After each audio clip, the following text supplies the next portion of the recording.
Saludos, profesora. Mi nombre es John Ferraro. Junto con mi compañero Isaac Mas conformamos el equipo número 9. Nuestro tema a tratar es la Convención de Ginebra. Mi compañero Isaac Mas esbozará los acontecimientos históricos que motivaron a la elaboración de tales tratados. Yo específicamente les voy a hablar de los convenios o de los tratados y de la razón de ser de ellos. A manera de introducción me gustaría hablar del derecho internacional humanitario. ¿Qué es el derecho internacional humanitario? Es el conjunto de disposiciones que buscan regular una situación o un acontecimiento que ha sido muy común a lo largo de la historia de la humanidad, como lo es la guerra o los conflictos armados. ¿Por qué el derecho internacional humanitario busca regularlos? Bueno, la guerra o los conflictos armados crean contextos específicos donde los derechos humanos de los involucrados se presentan o se pueden volver muy vulnerables. De ahí la razón de ser de los distintos convenios que son la fuente jurídica del derecho internacional humanitario, como lo conocemos hoy.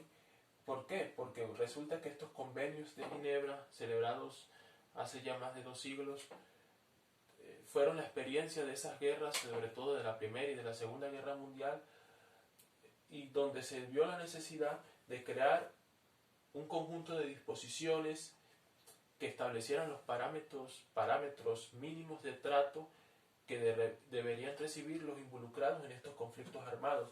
Ese conjunto de disposiciones aplicables a estos conflictos armados se le llama hoy en el campo internacional el derecho internacional humanitario. Entonces los convenios de Viena, celebrados en distintos años, 1864, 1929, y los últimos 4 convenios celebrados con sus respectivos protocolos en el año 1949, son la fuente jurídica del derecho internacional humanitario y buscan regular estos conflictos armados en distintos ámbitos.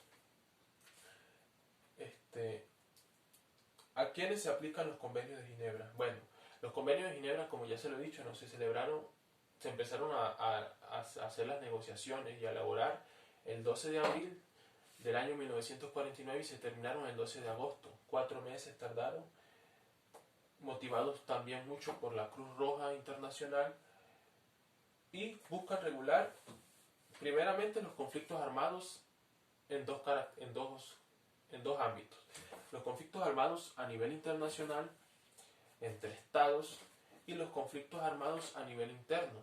Estos conflictos armados a nivel interno deben tener ciertas características de belicidad o ser bélicos, como lo sería un conflicto armado a nivel internacional. Por ejemplo, el conflicto que surge entre un Estado y un grupo beligerante. Estos convenios también son aplicables a estos conflictos. Y buscan proteger a ciertas personas que están involucradas en estos conflictos, a cierta categoría de personas y que presentan determinadas características. Por ejemplo, a las personas que participan activamente, pero fueron heridas, cayeron enfermas o se han vuelto prisioneros de guerra. ¿Cuál es la razón de ser de proteger a estas personas? Que estas personas ya no representan un enemigo, sino al contrario, se han vuelto vulnerables y se debe en este caso resaltar su humanidad, desvelar su humanidad, que no la pierden, que no la han perdido por su vulnerabilidad, y a las personas que participan a modo de colaboración en estos conflictos. Por ejemplo, la Cruz Roja Internacional tiene esta función, personal sanitario, médicos de campaña, todas las personas que participan en forma de servicio, ¿no?, para asistir a estas personas que se consideran vulnerables en un conflicto armado. En Ginebra, en el año 1949, específicamente se establecieron 4 tratados. Los tratados tienen relación entre sí, pero sin embargo tratan temas diferentes o relativamente diferentes. Por ejemplo, el primer convenio de Ginebra trata sobre los enfermos, heridos, que fueron heridos en campaña, pues en tierra.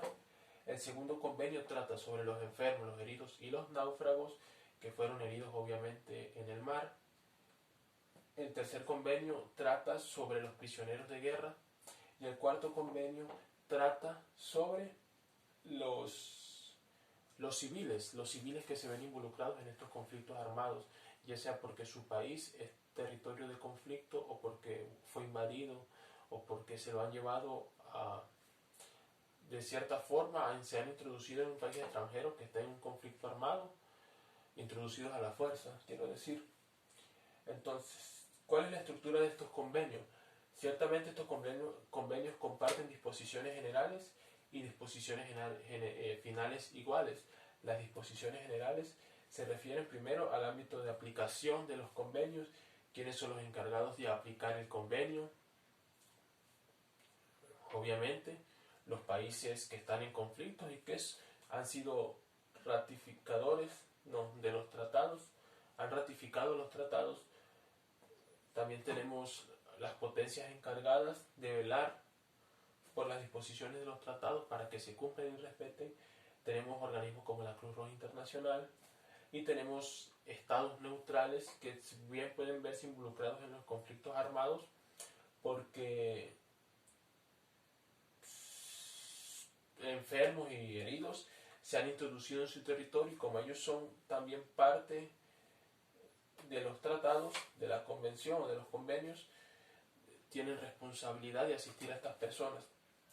También tenemos el artículo 3 común en todos los convenios que se refiere a estos conflictos internos y prohíbe determinados tratos con aquellas personas que representan aquellas personas o aquella categoría de personas que ya hemos mencionado, enfermos, heridos, prisioneros de guerra, civiles.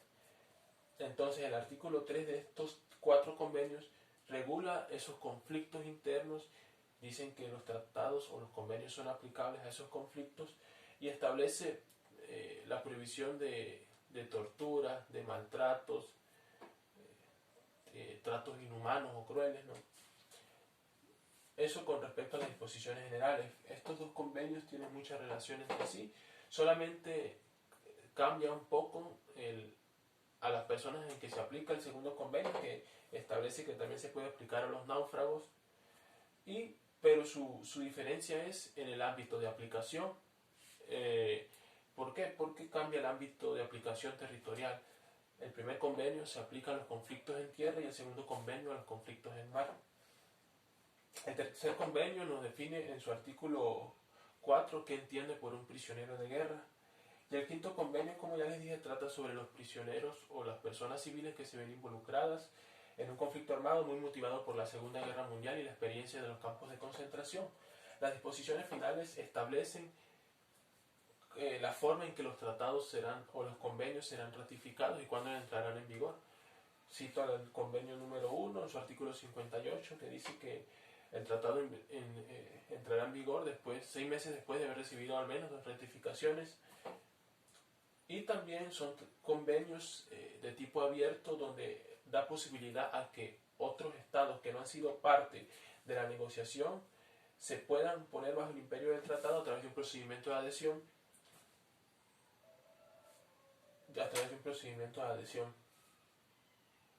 A manera de esbozo, estas son las convenciones de Ginebra. Su razón de ser es establecer tratos mínimos de humanidad en los conflictos armados a ciertas personas que por situaciones diferentes se han vuelto muy vulnerables y necesitan ser atendidas, enfermos, heridos, prisioneros de guerra, civiles.